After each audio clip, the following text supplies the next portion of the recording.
Donc cet événement de présentation de ce manuel de l'UNESCO qui est en fait à destination des journalistes sur les violences à l'égard des filles et des femmes. Et donc je vous remercie d'être ici ce soir. It's true that deep down each of us knows that such violence exists and is widespread. But we often forget that the magnitude of the situation and consequently the work that lies ahead. 1 in 3 women in the world are victims of physical or sexual violence. Each day, 137 women are killed by a relative. We know that, we all know that we know many figures, and it is precisely the issue of awareness that is on our agenda today and at the center of our coming conversation. Of course, you may think that it's primarily governments which are responsible for protecting women. And it's true, as a government representative, we are working very hard. And I will come back to that later, and I will explain you what the French government has been doing. But there can be no progress, however, without acknowledging the real harm done to victims and to society as a whole by violence that is too often hidden behind the taboo of the private, intimate sphere. Et les médias sont notre fenêtre sur le monde, et c'est vrai qu'à l'heure de l'essor des réseaux sociaux, ils représentent l'accès à une information plus objective, plus documentée, plus fiable, enfin pas toujours, on doit être attentif. Mais si les journalistes ne contribuent pas à travers leurs travaux à dévoiler la réalité des choses, tout en luttant contre les préjugés et les stéréotypes inconscients qui existent, alors le combat est perdu d'avance. This, however, is not an easy task. Violence against women has many forms, and each one requires a different approach. It is very difficult to move away from a discourse of victimization to one of resilience, to think of ways of addressing the problem, of respecting the dignity of the person. All this is very difficult. Par exemple, pour les francophones, on a encore du mal dans nos articles à ne plus parler de crime passionnel, pour qualifier ce qui n'est rien d'autre qu'un meurtre conjugal, qu'un féminicide. I am nonetheless confident that we will make progress together and that this UNESCO manual, which France strongly supports, is a very important step in that direction.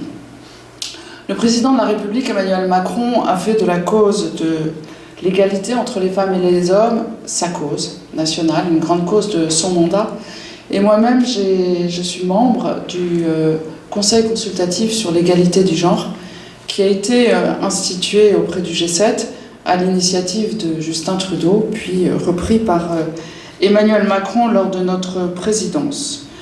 Et notre travail s'est basé sur la législation, parce que nous n'avons pas trouvé de meilleur outil que la loi pour lutter contre les violences des femmes et pour faire adopter un cadre réglementaire, mais surtout pour se donner les moyens de l'appliquer, parce qu'on sait qu'une loi pas appliquée ne sert à rien. Dans le cadre de ce que nous avons fait, nous avons également décidé, France has decided to devote over 1 billion euros to gender equality in 2020, and 360 million of which will be exclusively dedicated to combating violence against women. This massive investment will allow us to implement 30 strong measures, including providing better access to medical care, social support and victim protection, adopting judicial procedures, and developing education for equality and non-violence. A crisis hotline has been created as well to protect women and their children, and to help them break their silence. And it currently receives 600 calls a day. En conclusion, je voudrais dire que la France, même si sa présidence du G7 est terminée, continue à s'engager pour l'égalité en 2020 entre les hommes et les femmes. On sait que ce sera une année charnière. On sait que le G7 va être présidé cette année par les Américains. En juillet, next July, we will hold the Generation Equality Forum in Paris. And we will do that in collaboration with UN Women and Mexico. And this forum will celebrate the 25th anniversary of Beijing World Conference, whose final report is still the most ambitious and universal agenda adopted for women's rights. Je ne vais pas monopoliser davantage la conversation. Je pense que nous allons avoir un panel avec des personnalités très intéressantes qui ont beaucoup de choses à nous dire, notamment sur la violence à l'égard des femmes et des filles. Et sans plus tarder, je vous remercie d'être ici ce soir et je vous passe la parole. Je vous souhaite une très bonne soirée. Merci.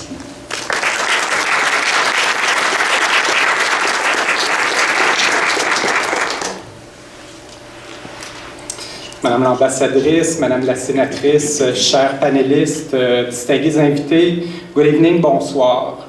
Permettez-moi de vous remercier, Madame Rispal, pour votre accueil ce soir. Je sais à quel point vous l'avez dit, l'égalité pour les femmes et les filles vous tient à cœur.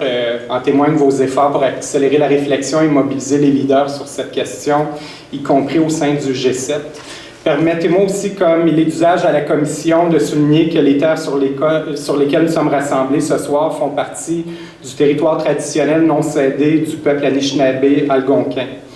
It's a true pleasure to be here for the Canadian launch of an important UNESCO publication reporting on violence against women and girls, a handbook for journalists. And I mean that in both the personal and professional sense. The issue of violence against women and girls is critical to my current role as Secretary General of the Canadian Commission for UNESCO. Advancing gender equality is an overarching priority for UNESCO and our Commission. But it also touches on past roles I've had. Some of you may remember that I served a few years ago as Director General responsible for policies, external relations, and gender mainstreaming at Status of Women Canada, which since became the Department of Women and Gender Equality. I became the first man to ever hold a senior leadership role in that organization. I was there because equality for women and girls is a cause I believe in and still requires everyone's attention and mobilization. I was there to help get this policy area out of the margins where it is too often relegated by decision makers. Simply put, I was there alongside strong and dedicated women, many of whom are in the room today, to help shape better futures, including for my own daughters. Very sadly, we know violence remains in 2020 one of the most persistent and vicious forms of abuse and violations of the rights and dignity of women and girls. We all have a responsibility to challenge the status quo. We need better investments in primary prevention while demanding a profound transformation of our society, including by re-examining our legal and educational systems. We are still forced, unfortunately, to contend with the symptoms of violence rather than confronting and resolving its root causes. It is a deeply entrenched societal problem. We must break the terrible cycle of power and control that violent men and boys inflict on women and girls. And women and girls, of course, should not have to pick up this fight on their own.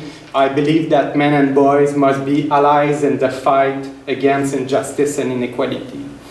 On n'a pas besoin de se convaincre ce soir de tout le travail qui reste à faire. Nous savons que les femmes et les filles autochtones, pour prendre cet exemple, continuent encore à ce jour d'être confrontées à une violence disproportionnée, comme l'a démontré avec tant de force l'enquête nationale sur les femmes et les filles autochtones disparues et assassinées. Nous avons l'honneur d'accueillir ce soir deux des commissaires qui ont pris part à l'enquête pour la discussion d'aujourd'hui. Michel Odette, qui va joindre à nous bientôt, et Kaya Robinson. Thank you very much for being with us tonight. Presque tous les jours, nous lisons et entendons des nouvelles dévastatrices sur les meurtres de femmes par leurs conjoints ou ex-conjoints. Le harcèlement en ligne, les agressions sexuelles et les viols sont tellement fréquents que ces nouvelles deviennent parfois des faits divers parmi tant d'autres. Il ne faut évidemment jamais accepter la banalisation de cette triste réalité. Les journalistes, on le sait, ont une capacité unique à influencer le public, non seulement pour informer leur lectorat sur leur vision du monde, mais aussi pour façonner leur interprétation des événements. Ils ont le pouvoir de faire la lumière sur l'ampleur, l'impact et les conséquences de la violence à l'égard des femmes et des filles. Nous pensons à la Commission qu'il est urgent de mieux outiller ces précieux alliés que sont les journalistes pour qu'elles et ils puissent, parce que ce n'est pas que le rôle des femmes journalistes, donc pour qu'elles et ils puissent rapporter d'une manière qui respecte la dignité, les droits et l'intégrité des femmes et des filles. Il est crucial que les victimes d'actes de violence ne deviennent pas victimes une deuxième fois sous le regard critique porté sur elles par nos sociétés à travers la couverture médiatique. The handbook we are launching today offers journalists innovative tools and best practices to approach difficult, complex stories about violence against women and girls in an ethical and sensitized way. The Canadian Commission for UNESCO and its partners have supported professional development for journalists on other issues in the past, such as reporting on terrorism, and we are pleased to have played an important role in supporting the production of this much-needed manual.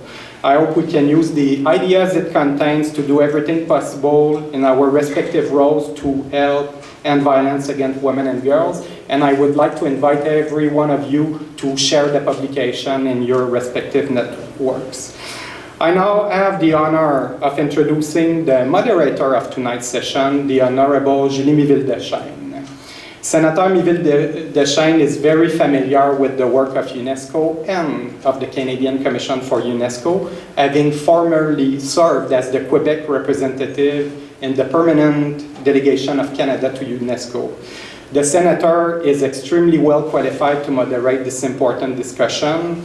Among her many other distinctions, she is a former award-winning journalist with over 25 years of experience and the first woman ombudsman of Radio-Canada, the French CBC. Throughout her career, she has been a leader on women's issues. She continues to this day. Following her journalism career, she served as chair of Quebec's Conseil du Statut de la Femme.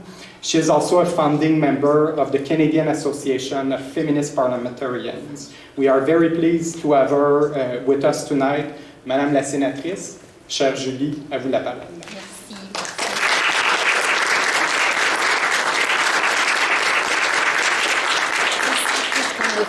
Please sit. Bon, alors c'est plein de compliments là, c'est toujours un peu gênant. Donc merci beaucoup, merci d'être venue ici ce soir, Madame l'ambassadrice, merci de nous recevoir, distingués invités. Donc, comme vous l'a dit Sébastien Goupy avec beaucoup de détails, comme j'ai été journaliste, présidente d'un conseil de recherche féministe et diplomate à l'UNESCO, j'ai beaucoup de lunettes pour analyser ce manuel qui est lancé aujourd'hui.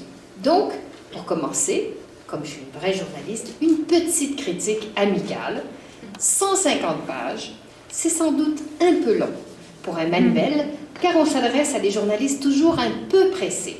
Mais, les conseils sont très bons, les écueils à éviter sont bien identifiés, bref, de mon point de vue, c'est un outil utile pour la presse du monde entier. Je l'ai lu rapidement d'un bout à l'autre, c'est bon, ça se lit bien, je vous le conseille. The right choice of words is essential. The right choice of words is essential, as is finding the right balance between reporting enough details on the violent act without sensationalism, and most importantly, giving context. It is not an easy proposition when you are alone in the field with limited time and information, a looming deadline.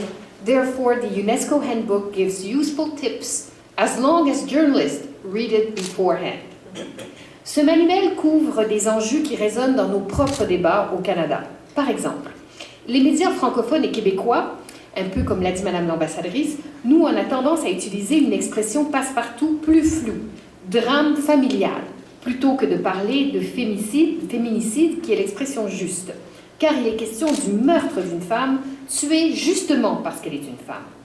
Dans les derniers mois, je constate que l'expression féminicide est de plus en plus employée dans la presse, et c'est en grande partie grâce aux associations d'aide aux femmes violentées. Le choix de vocabulaire devient également une arme dans le conflit idéologique qui caractérise la violence faite aux femmes. Prenons le cas de la prostitution.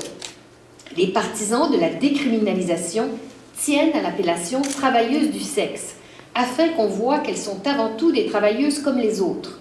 L'autre camp, favorable à la criminalisation des clients, parle de prostitution et de clients abuseurs pour souligner l'exploitation inhérente à cette industrie. Que faire comme journaliste? Le manuel conseille l'expression « exploitation sexuelle » quand il est question de mineurs, ce qui évidemment fait consensus. Mais quand on est en présence d'adultes, je dois dire que le manuel reste silencieux. Je crois que c'est un champ de mine que cette question de la prostitution qui divise. Why is all that important? Because this continuing violence in our society is the main clue that equality between women and men has not been achieved. Journalism is a powerful tool to raise awareness on violence against women and girls. We have seen it recently with the investigative reporting in the United States that has fueled the Me Too movement. I have seen the impact when I was speaking about honor-based violence, prostitution, and sexual assault. In Canada, the systemic violence against Indigenous women is particularly concerning. In Quebec, we had 5 feminicides since last October, a higher rate than usual. Everybody's worried. Étant donné mon parcours, je ne peux qu'insister sur l'importance de citer des statistiques provenant de sources crédibles quand on fait des reportages sur la question de la violence faite aux femmes. Quand c'est possible, bien sûr, afin de montrer le caractère systémique de cette violence. Lors d'une mission au Sénégal, où de façon anecdotique, on sait que la violence envers les femmes est répandue, comme partout ailleurs d'ailleurs, j'ai constaté que l'absence de statistiques nuit à la prévention et aux efforts pour convaincre les autorités de mieux protéger les Sénégalaises avant qu'il ne soit trop tard. Il y a trop peu de refuges par exemple, mais sans chiffres, il est difficile d'obtenir ces refuges parce qu'on n'a pas de statistiques. Les droits des femmes sont, il faut le répéter, des droits de la personne et ils nous concernent tous. Je suis donc très privilégiée de modérer ce panel de femmes qui ont toutes un regard aiguisé sur la couverture médiatique de la violence à l'égard des femmes et des filles. Donc, j'ai quelques notes biographiques sur chacune d'entre vous. Est-ce que Madame Odette est arrivée? Parce que je vais commencer par elle. Donc, Michèle Odette.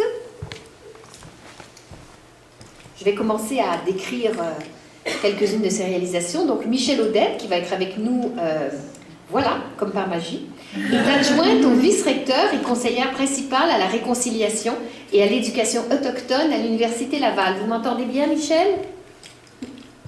Parfait. Super bien. Elle fut pendant 3 ans commissaire de l'enquête nationale sur les femmes et les filles autochtones disparues et assassinées. Née d'une mère inoue et d'un père québécois, cette femme engagée a dirigé l'Association des femmes autochtones du Canada et celle du Québec. Ici, à ma gauche, Kaya Robinson.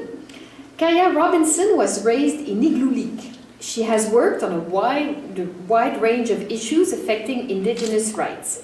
Mrs. Robinson has been a prosecutor with the Public Prosecution Services of Canada in Iqaluit and a lawyer in the Ottawa office of Borden, Ladner and Gervais. She was also appointed as a commissioner for the National Inquiry into Missing and Murdered Indigenous Women and Girls. To her right, Gisèle Portenier. Gisèle Portenier is an award-winning journalist and documentary filmmaker whose career has focused on human rights, especially those of women and children.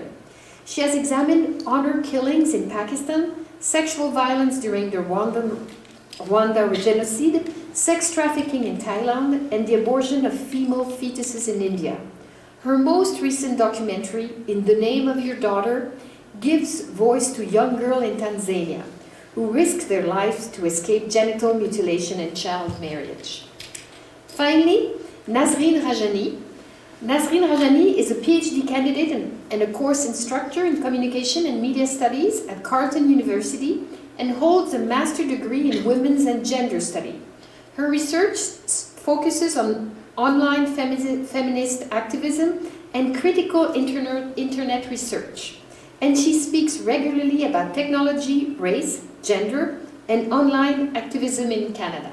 So welcome to you all. And on va donner la parole tout d'abord à Madame Odette. Donc, nous vous écoutons sur cette question, évidemment, des médias et de la violence faite aux femmes et aux filles. Alors, quoi question? Moi, je m'entends, alors, en double. Alors, ça risque de me déstabiliser, mais je vais faire mon possible. Oui, je pense que ça va passer le micro peut-être, là. Alors, merci beaucoup, Monsieur Goupil, si j'ai bien compris votre nom, d'avoir reconnu et salué la présence du peuple Anishinaabe, peuple généreux qui va nous avoir accueillis sous toutes sortes de façons et de manières, soit en manifestation sur la colline parlementaire ou en l'intéressant pour rappeler certains enjeux, tout simplement pour y travailler. Alors, merci. Merci à la nation Huron-Wendat de m'accueillir là, dans leur territoire. Comme vous pouvez voir, je suis une maman virtuelle. Je suis avec vous de façon virtuelle. I'm a virtual mom tonight, so that's why I'm here in Wendake and you in Ottawa. Merci pour la technologie. And I know there's incredible women that will be on that panel, so I can go home after this and feel good. Merci beaucoup aux gens qui sont dans la salle, Madame l'ambassadrice, Madame la sénatrice et tous ceux et celles qui sont là, de toujours pousser la réflexion, la discussion ou le débat là, par rapport à les médias et la violence faite aux femmes et aux filles à travers la planète, évidemment, et ici au Canada. And I just want to say thank you. It's very important that Madame l'ambassadrice, Madame la sénatrice, and everybody in this room, that this debate or discussion or this launch, it's something that we will continue every day, no matter where we are, because around the world or even here in Canada, it is very, very important, and I think Mr. Goupil said it was crucial. I remember with the involvement of Quebec Native Women and Native Women Association of Canada, we tried for many, many decades to speak to the media and so that they can be the talking stick for the rest of the world. But it wasn't easy. It wasn't that easy. And maybe social media took you up on your space because a lot of movement was created, or it was already there, but the social media put the voice of the families, the survivors, or advocates in 30 seconds around the world about inequality or injustice that was happening in Canada. And what struck me with media for me when I was with Quebec Native Women, it was that I heard to the news, CBC, who was saying the Prime Minister is sending his apology to this country because a woman was raped by 6 or 9 men after the theater when she went outside and her partner witnessed all that. And he sent a letter. At the same time, an Indigenous woman in Thunder Bay was raped by 2 Canadian men, and no letter of apology was sent, no letter of this is a hate of crime or a crime against a person, and so on. And it was very shocking for me. And it happened, I don't know, the sensitivity or the awareness, where we did some French media and English. For me, it became the best eyeline. As an activist those days, as a militant, you journalists became the talking stick that will enhance, make sure that our voice will shape an entire country. So that this national inquiry. yes, we had some garbage, we call les médias poubelles, but I'm sure there's a better name for that, where we're just going to bring, negativity and all that stuff. Hundreds of blah, blah, blah, we're so used to that. But I managed to stick with the people that wanted to go deep in the subject, the crisis, went beyond the statistic of Statistique Canada when they quickly understood that when you're on the ground in a community or downtown East Side or Winnipeg, Statistique Canada do not bring those numbers. And understand, not that I'm against Statistique Canada, but also why the human movement can give you amazing numbers also.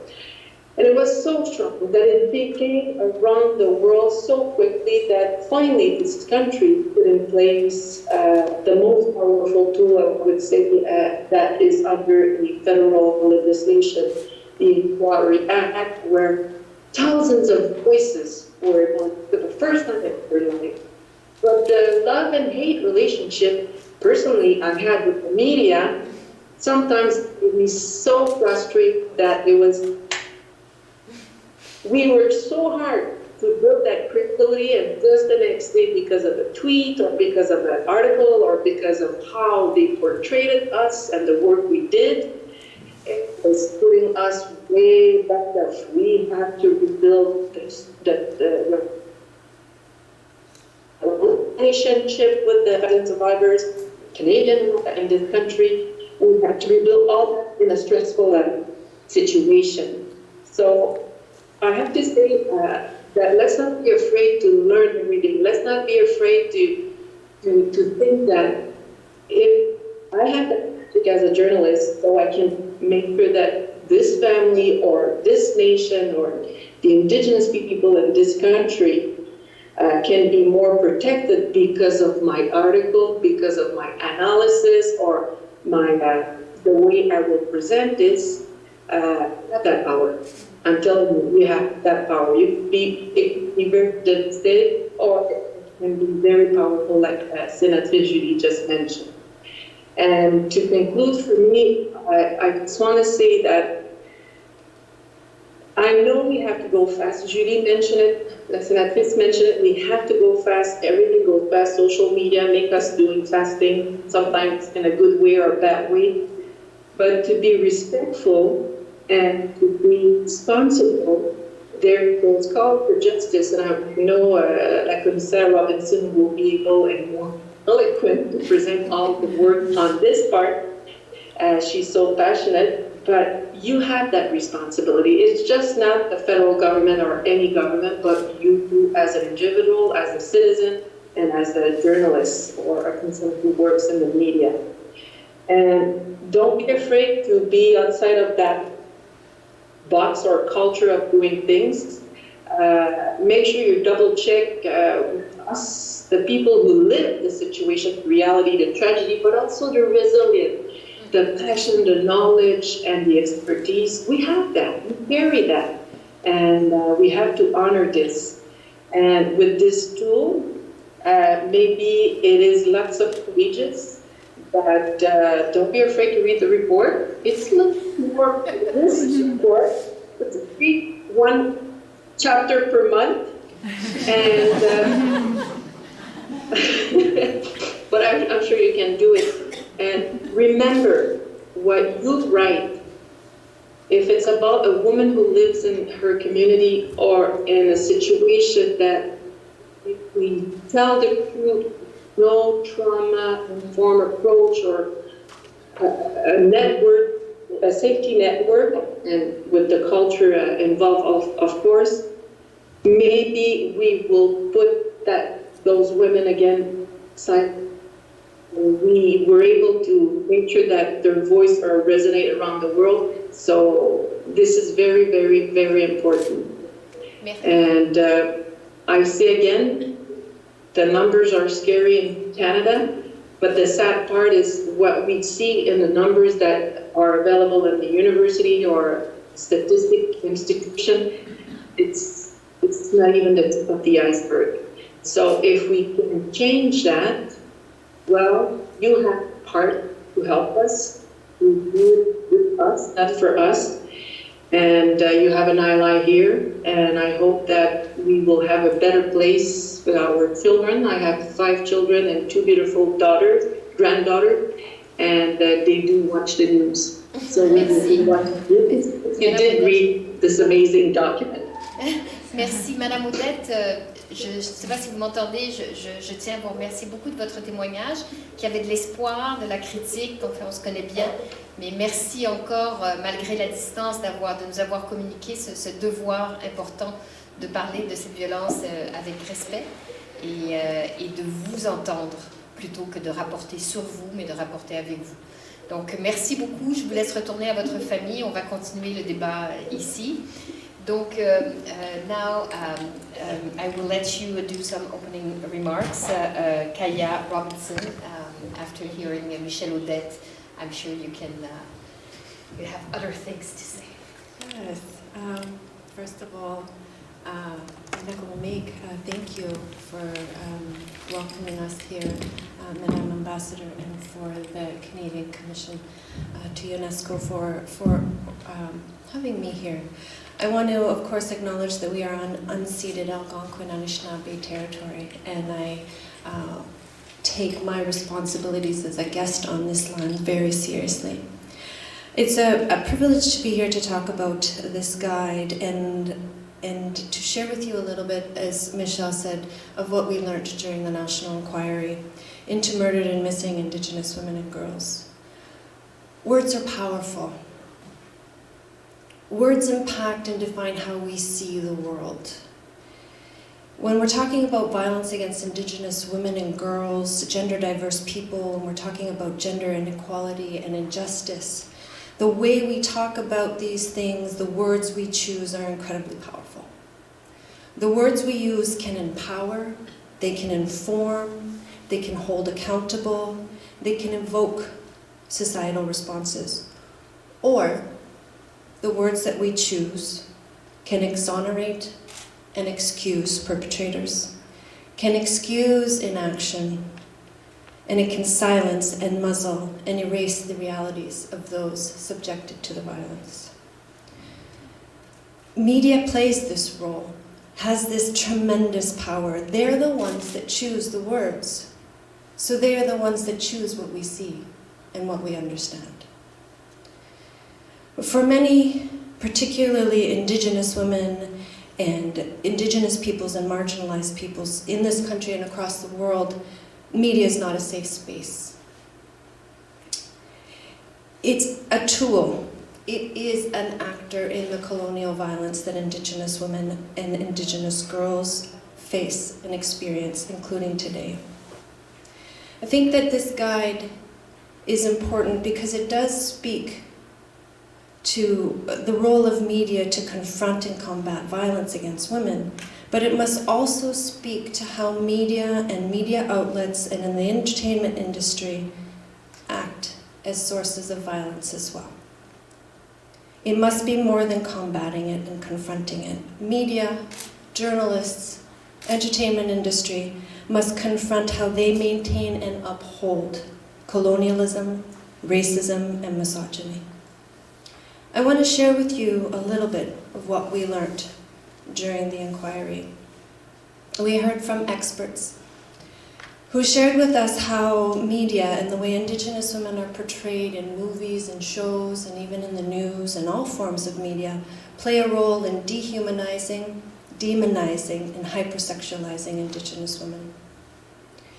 We learned how the media plays a role in maintaining our societal indifference to this violence by normalizing it, by demonizing the women and those that come forward in a way that, if they're coming and advocating for, say, their land rights, when they're actively resisting colonial violence and asserting their human rights, often media portrays them as villains, as not really worthy of being heard.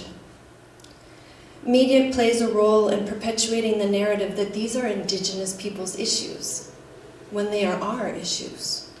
And we found in our final report, that the root cause of the violence is colonial violence that has been subjected on Indigenous peoples since this country was established and before. What is also very terrifying is how media serves to silence and erase the experience of women and girls and their families. I'm going to conclude my comments with what I thought may have been the saddest reality in the course of the inquiry.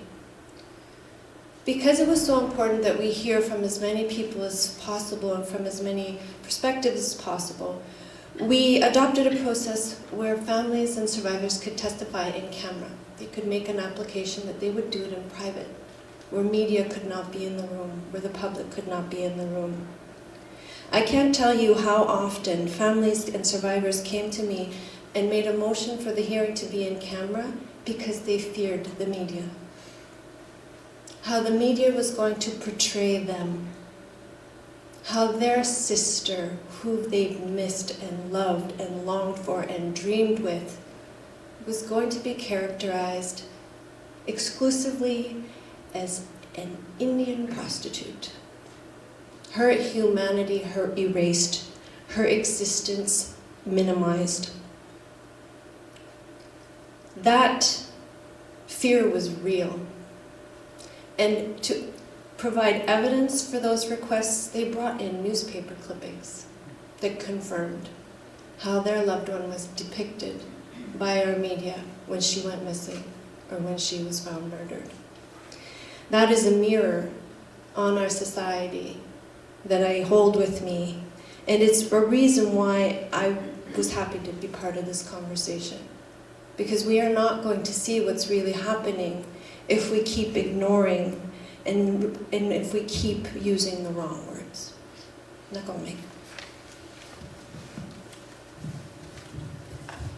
Je vous remercie beaucoup pour ces témoignages très troublants. Thank you very much. Having been a journalist, I felt particularly moved by what you said.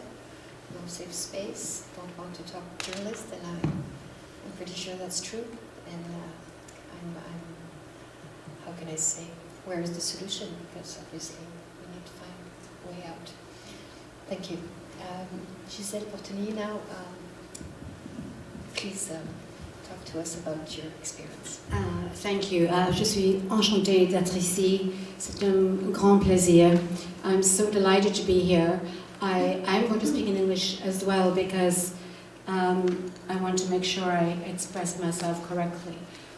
I would actually like to stand up if that's okay. Absolutely. Because you're a free woman. Thank you. Because I'd like to see people. I am really grateful for this guide, but I have a big fear about it, that it won't be used by many people. Not because you, the journalists in the room, don't care, but because your bosses aren't going to give you the chance to explore these issues of violence. And I'm going to read a few of them that I have personally made films about. Early marriages, child marriage, genital mutilation, you'll see a clip in a minute, feticide and infanticide in India, sexual harassment, honor crimes, honor killings in Pakistan, trafficking in persons and smuggling people. I have made those documentaries, but it was murder, literally, to get them commissioned.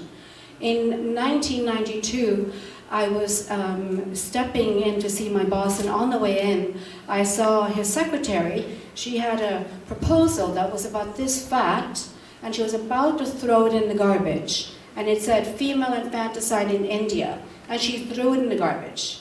And I took it out and went back to my desk, and I read all about the fact that girls were being murdered in India for being girls, that girls weren't being taken to hospitals because they were girls. Only boys were taken to hospitals. Female fetuses were aborted. And my boss had either not read it or read it and thought it wasn't important enough.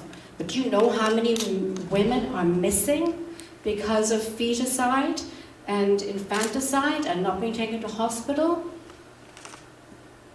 101 million girls are missing today because of this.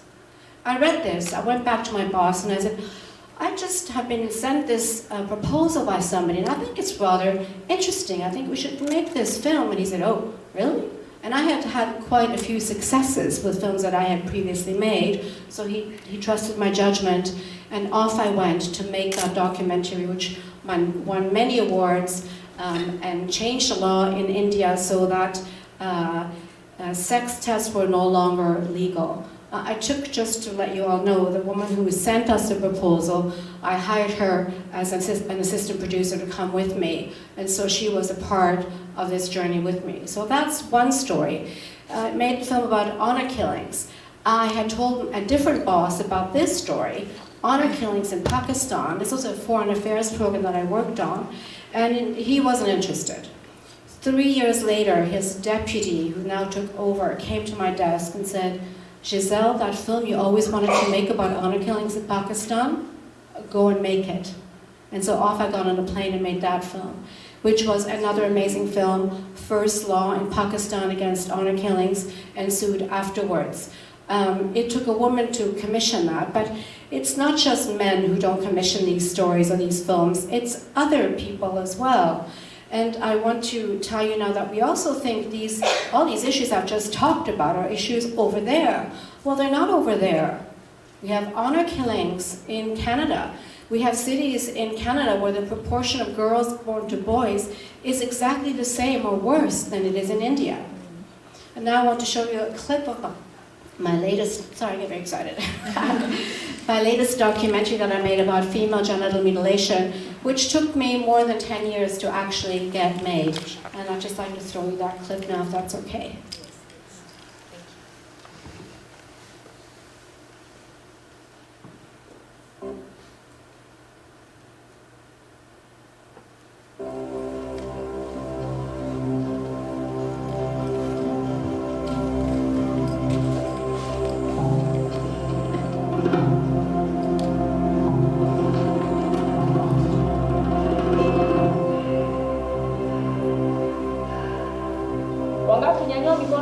Ukeketwa na familia yako upate ng'ombe.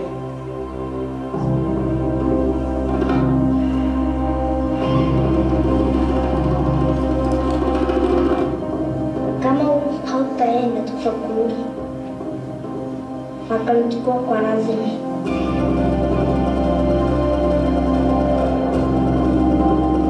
Hapa ni polisi. Kwani unataka kazi? Wewe kazi. Então, quer dizer,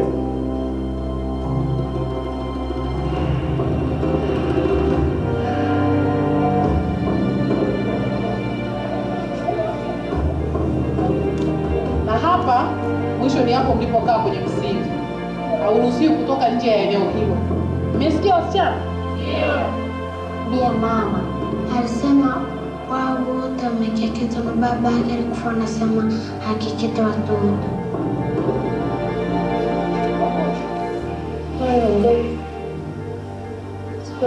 Ningeanza kupiga nyumbani. Wewe unakuwa sawa. Umesikia? Umesikia? mwalimu hapo mtoto toka jana sijamwona, acha mimi nikae kinavyo. Bila kwamba kufika saa ngapi na kama mtoto hapa na kuendelea.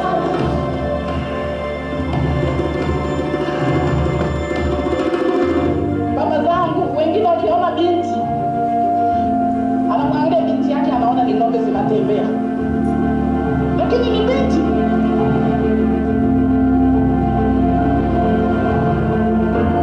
Nataka nikuonyeshe kidogo binti unaofahamu. Mama, ukeketaji umeisha, ukekete tena.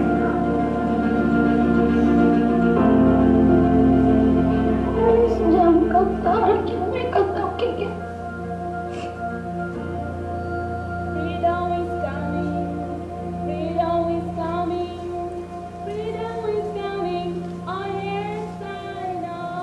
Tusikeketwe, tusikeketwe, tupendwe. Freedom is coming, oh yeah, oh freedom.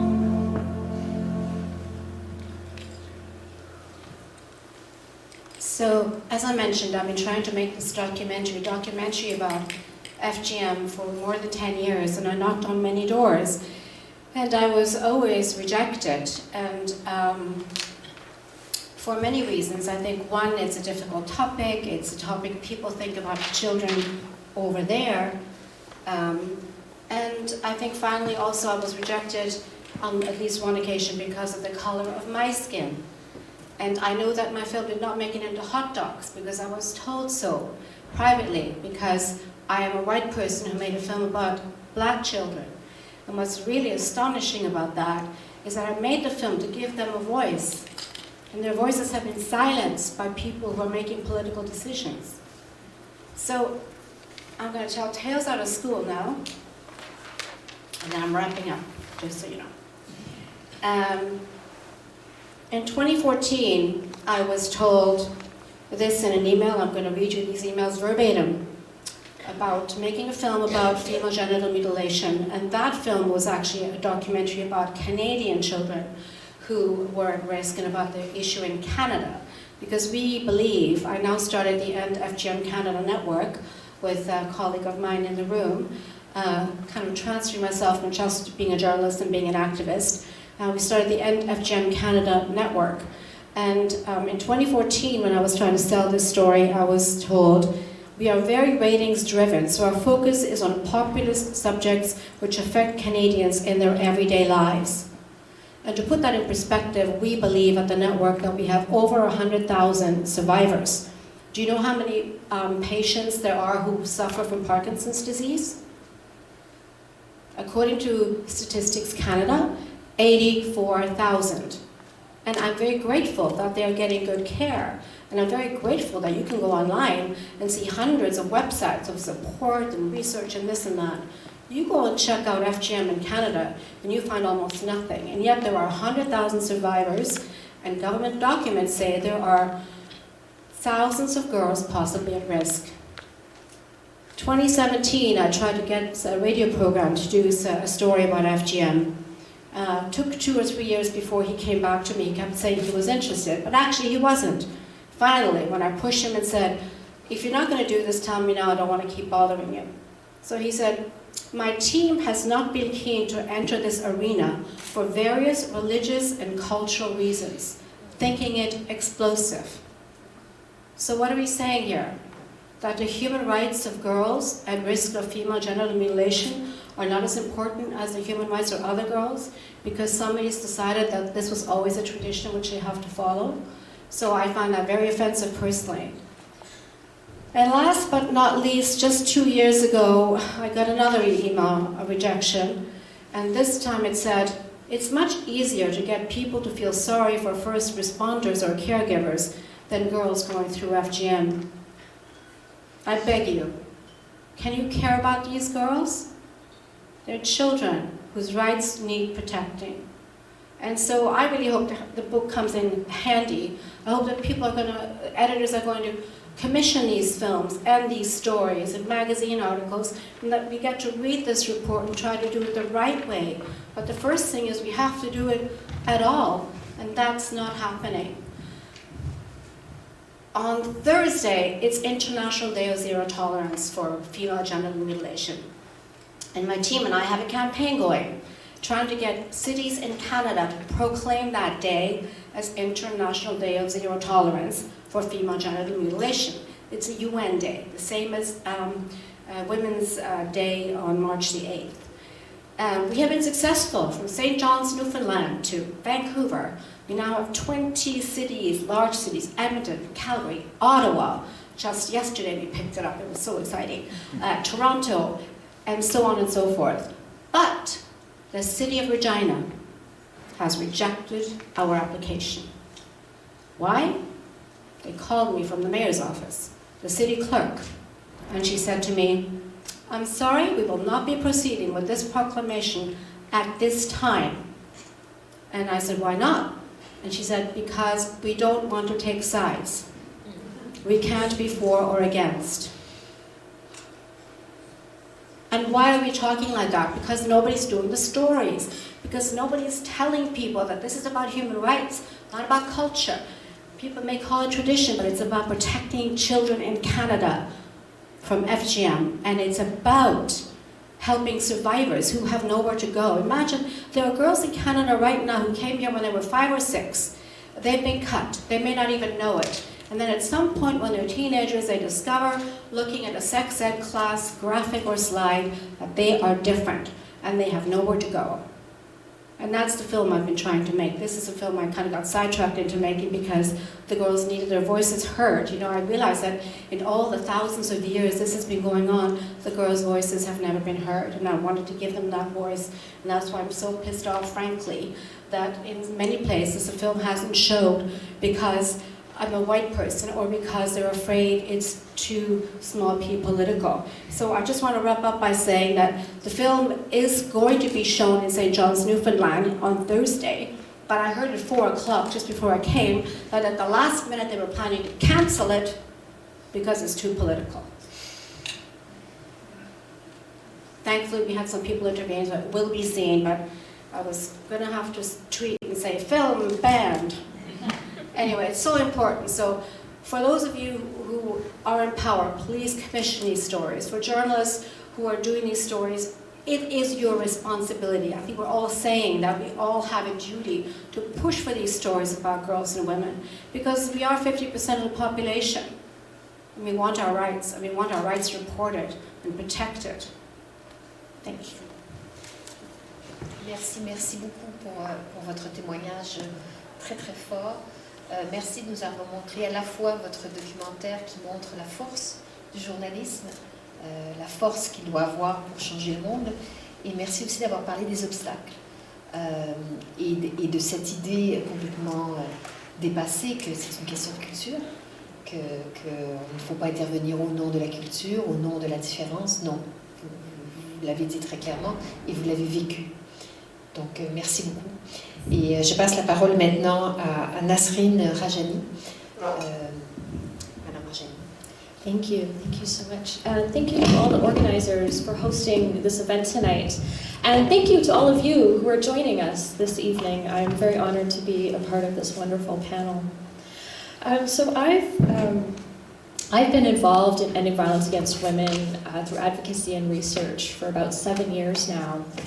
My current dissertation work examines how racialized and Indigenous women in Canada are using and creating their own online tools in their work to end violence against women.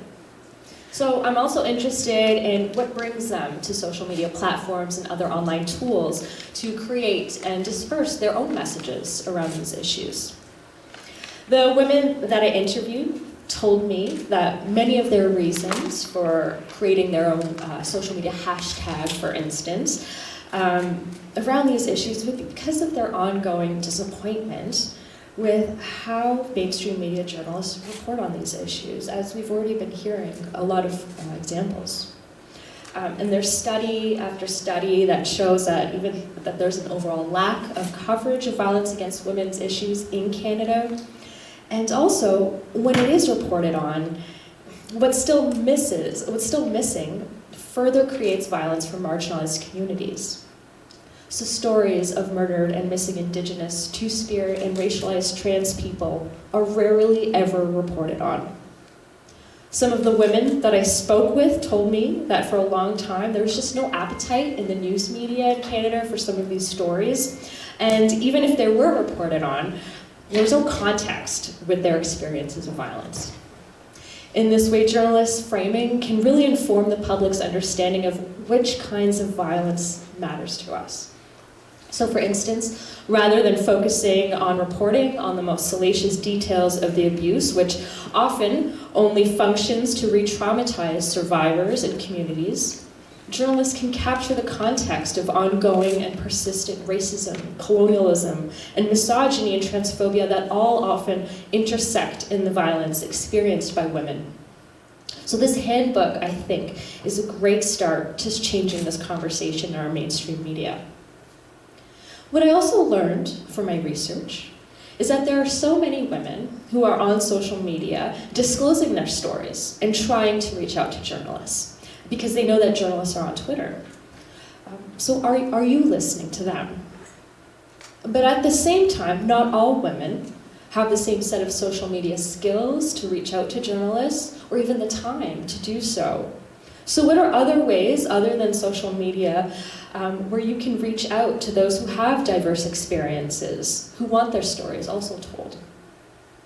Another aspect of my research I'd like to share with you tonight is around online violence experienced by journalists who identify and present as women. Online violence is very real, it's very harmful. But the onus isn't on and shouldn't be just on us as individuals to prevent and end violence occurrences. For journalists who experience online violence, what can others do? What can your employers, your union help in these situations? Because everyone plays a role in ending violence against women. If there are just a few things, few thoughts I can leave you with tonight, it would be first to reiterate from the handbook that this responsibility on unbiased journalism and ethical journalism doesn't just lie on individual journalists, but rather everyone involved in the news media ecosystem. The editors, the social media content creators, the photographers, all of the different actors involved in telling a survivor's story. Secondly, as much as you can, give the survivor whose story it is as much control over their story as possible. That means having an open and sometimes ongoing conversation, which in terms of how they want to be referred to, for instance, as a survivor or as a person who has experienced assault. But also with details about their past and present, do they feel comfortable with you disclosing to the world? And finally, we can't rely solely on our social media companies and our courts to be fast enough to deal with many of the issues outlined in the handbook and that we've talked about today, especially around online violence. And I think that's where journalists can come in and help us to understand that, but also help to work with advocates to push those people in positions of power to understand this and take these issues just as seriously as we are. Thank you very much. Merci. Merci beaucoup pour votre témoignage, Madame Rajani. Merci d'avoir donné quelques conseils aux journalistes et particulièrement sur la question du consentement informé, informed consent, which is so necessary when you interview and when you are doing a story with a victim who doesn't want maybe to be called a victim. So, you know, every word counts. And it's difficult, obviously, from the point of view of the journalist to that's why documentary can be a better format sometimes than a short 2-minute story to really show that. So after those great testimonies, I will open up for questions. I'm sure you do have questions. Please feel free. We have a little time to ask questions, 5 to 10 minutes. So please, yes, let's go. Hi, my name is Sherry Graydon. I run Informed Opinions, which is working explicitly to amplify women's voices in the media. And we found through training women to write op-eds that when women's voices are present, all of the issues that you are talking about here today rise up. They get more attention. That's not surprising. My question is, what is being done to get this handbook into the hands of journalists and to encourage the newsrooms and the senior producers and executive producers and editors to get their colleagues to read and pay attention to it? So it's a very good question. C'est une très bonne question. Et je crois que je vais laisser l'UNESCO, la Commission canadienne de l'UNESCO y répondre parce que c'est exactement la même question que j'ai posée tantôt en disant c'est super, mais qu'est-ce qu'on fait avec ça? C'est quoi la suite là? Ça prend un plan pour que justement les gens puissent le lire. Alors...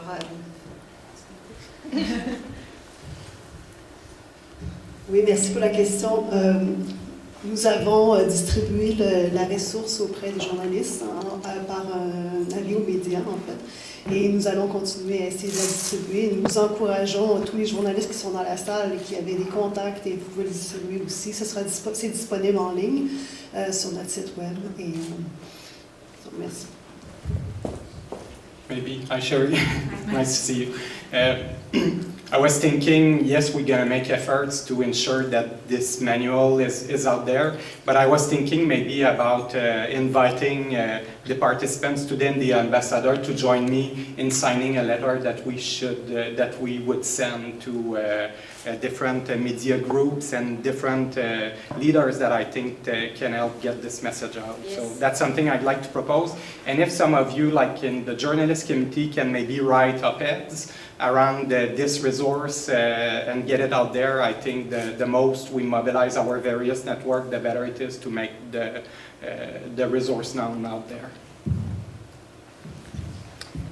Très bonne idée, Sébastien, en effet, avec tout ce que nous ont dit nos panélistes ici et la puissance de leur témoignage, je crois qu'en effet, en utilisant finalement votre parole pour pouvoir vendre ce guide, je pense qu'il faut le faire parce que ça ne peut pas être un autre livre qui reste sur les tablettes. On ne veut pas d'un guide tabletté. Madame, s'il vous plaît. Bonsoir, je m'appelle Erin Lee, je suis la directrice générale de la coalition d'Ottawa contre la violence faite aux femmes. Merci beaucoup pour tout votre témoignage. Octiva, which is our acronym, as well as another group in Toronto, we have worked on something similar quite a few years ago, and it's kind of gone stale. One of the things that I think is a complementary piece to this work is that we created a database for journalists to connect with frontline violence against women and gender-based violence experts. I'm tired of hearing from the neighbor that knows nothing, but he was such a nice guy. No, I don't need to know that in this article. What I need to know is how common this issue is and what the experience of local advocates and survivors is. Alors, si tu peux incorporer, désolé pour te tutoyer, je connais Sébastien. If you could incorporate some sort of perspective or incorporate feminist expertise in that framework, that would be amazing. We'll work together. So would you want to? I just wanted to sort of second that, but also, I mean, it goes beyond, you know, there needs to be that distinctions-based or intersectional look at it, right? You can't be talking about the gendered violence, say, for example, Inuit women in the north are experiencing, or then even when they're here in Ottawa and in a local shelter be able to or a local expert be the one to speak to that. It's really important to get those right voices and you know, and get that context. You know, we've got women who've been murdered in this city, and Inuit women, Indigenous women who've gone missing. And do any of the articles talk about how she was living here because she couldn't access housing in her community, or she was actually fleeing violence, or she can't access the education and the medical services in her territory, so she's in southern Canada now for that. And there were accounts in Montreal, for example, and other cities where young Indigenous women were roped in, I'm not even sure what the right word is, but were kidnapped into sex industry. And pimps know to hang out near boarding homes where young Indigenous people are coming down either for school or medical. Right? This is a context that is never captured in these stories, and making sure that that is understood and part of the story is so important. So the database is fantastic, but you need to know that there are people that know, and there are people that understand the depth of these situations in a way that you don't, and find those voices. Merci pour cet ajout très important et toute la question de la déshumanisation des victimes que vous avez très bien expliqué, parce que avant d'être des victimes, elles sont des femmes, elles ont des vies, et elles ont vécu à travers différentes épreuves qui font partie de ce qu'il faut raconter. Et quand elles n'ont pas de logement effectivement dans leur communauté, ce qui est un problème majeur, so that's why they flee sometimes. Donc, est-ce que je prendrais peut-être encore une ou deux questions? Super shy, so I'm like trying to go ahead, please, but I'm also please. 6'1", so it's hard to do that. So my name is Dahabo. I'm the chair of the Federation of Black Canadians. We're a national advocacy team across Canada. And, you know, it was really triggering for me to hear some of the things that were being said today. I come from a country, I'm a Somali background, and so the idea of going to a sex ed class and looking at the anatomy and figuring out that doesn't look right, that really triggered me. And so thank you for saying that, because I think it's important for us to actually see that some of us don't even know that it's not what we thought it was, right? And so what I wanted to say was there are a lot of advocacy organizations out there that are in touch with community members. I know that this book, and I'm reading it and I'm learning things, and I've been in advocacy for a very long time, and I'm still learning things up until today. So how do we make sure that the people, and it goes back to what Octavia was saying, how do we go back to the communities that are working with members? Because a lot of times people don't feel comfortable in actually talking about this. And I was listening, oddly enough, to CBC on my way here, and they were talking about how 1 in 10 women, they said 1 in 5 women will encounter some sort of sexual assault in their lifetime, and 1 out of 10 will actually report it. And those cases that actually get to go to court is even less than that. And so imagine what is actually happening to these individuals. And one of the things that the reporter said was, you know, I asked these women, like, why don't you report it? Why don't you say something? And the first thing they'll all tell you is the way that the justice system is built right now will not answer to me, it will not give me justice. Even though, you know, it can never take back what has happened or erase it, there's no form of justice that they can even identify because they have never seen it before. And so my question to all of you, and a thought for everybody in this room is, how do we get to the ground, the people that are actually being impacted by this regularly, and making sure that advocacy groups such as my organization, how do we make sure that we're equipping people? Because I can actually put this at our center, and I'm telling you, people will read this, even though they're not journalists, because it is actually giving them language that they never knew existed. Well, thank you for your question. You don't look shy to me. You're very powerful when you speak. Go on and continue speaking. And I will ask you to answer briefly, each of you, and those will be your concluding remarks too. Thank you so much. Thank you so much for that question. And that is such an important issue to... Oh, Mike, yeah. Mike. Hello? Yeah. All right. Thank you so much for that question. That's so important to bring up, that there is a huge history of distrust with a lot of marginalized communities and journalists. And I mean, the unfortunate answer is that relationship needs to be built, and it needs to take time.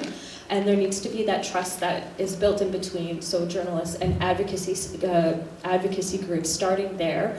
And it's going to take a lot of time and to build that trust back up. But I think a lot of it is also, what you're also just saying is, I think that journalists and, you know, everyone involved in telling these stories also needs to understand that the courts and the legal system can't be the only option here.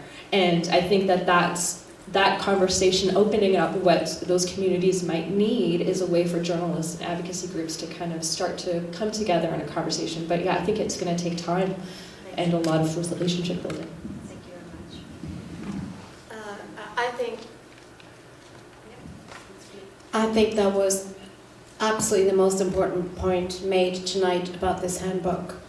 That I did read it, not every word, but I think 90% of the words. Some sections I was so familiar with I skipped, but I think this book can be used by doctors, by sexual counselors, by midwives, by school teachers who may encounter, for the story I've just finished, a girl with female genital mutilation. They can read that section, and there's advice there on how to discuss it. So I think I would like to challenge UNESCO to try and get this guide way further into society than just as a journalist handbook.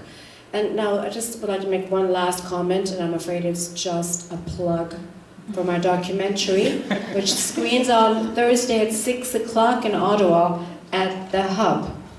Great. So, you're allowed. Sorry about that. Thank you.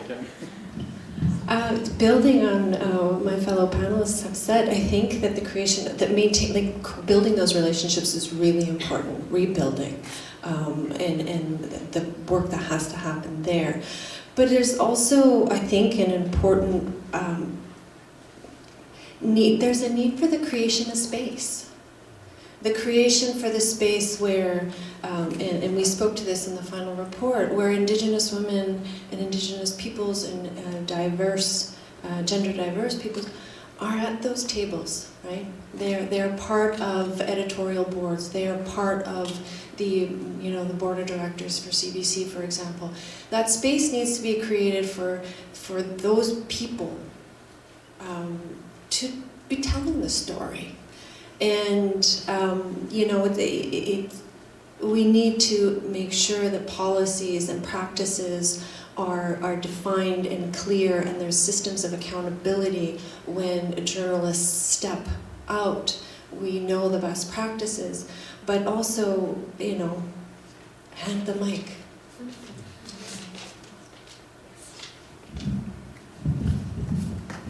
Merci beaucoup, mesdames. Merci d'avoir participé si généreusement à ce panel, d'avoir eu des réflexions très profondes qui vont nous inciter à poursuivre la réflexion. Il y a des idées aussi pour l'UNESCO, peut-être pas juste les journalistes. En effet, cette idée de distribuer aux enseignants ou dans les écoles, si c'est possible, parce que les écoles n'acceptent pas tout le matériel, parce qu'en effet, on est confronté, ces questions de crimes dits d'honneur sont chez nous. Et il faut être capable de les expliquer. Donc bravo pour ce travail, ce guide, cette vulgarisation. Merci beaucoup, beaucoup, mesdames, de votre générosité. Merci à toutes et à tous de votre écoute. Et si je peux peut-être clôturer ainsi cet événement. C'est bon? Merci.